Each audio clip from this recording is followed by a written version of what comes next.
the Lorax.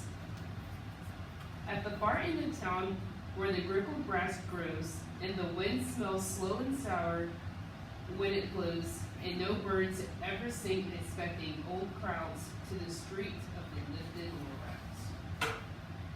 And deep in the grickle grass, some people say, if you look deep enough, you can still see today where the Lorax once stood just as long as it could before somebody lifted the Lorax away. What was the Lorax, and why was it there? And why was it lifted and taken somewhere?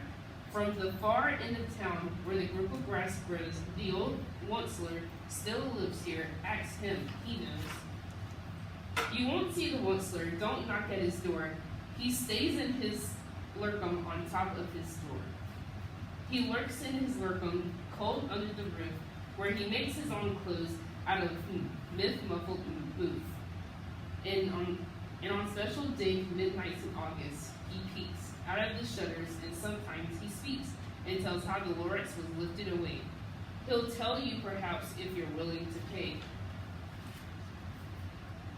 On the end of a rope, he lets down a tin pill, and you have to toss in 15 cents in the nail in the shell of a great-great-great-great-grandfather's nail.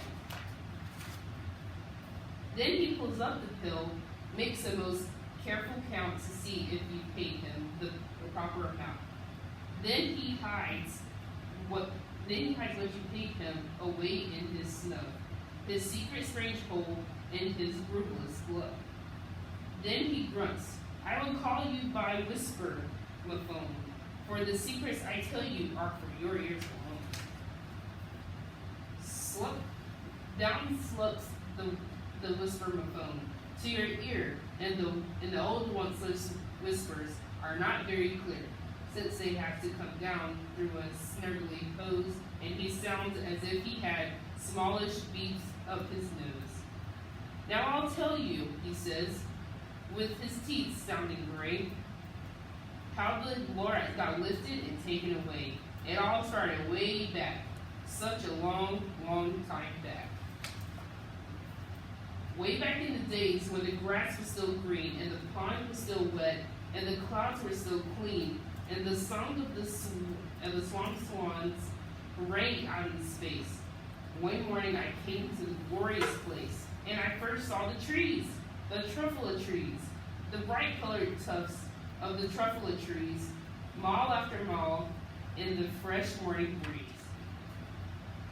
But now, says the Onceler, now that you're here, the word of the Lorax seems perfectly clear. Unless someone like you cares a whole awful lot, nothing is going to get better. It's not.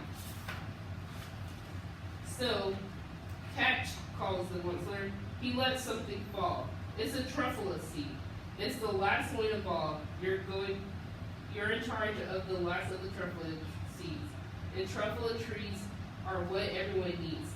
Plant a new truffula, treat it with care, give it to clean water, and feed it fresh air. Grow a forest, protect it from axes that hack. Then the Lorax and all of his friends make them back. The end.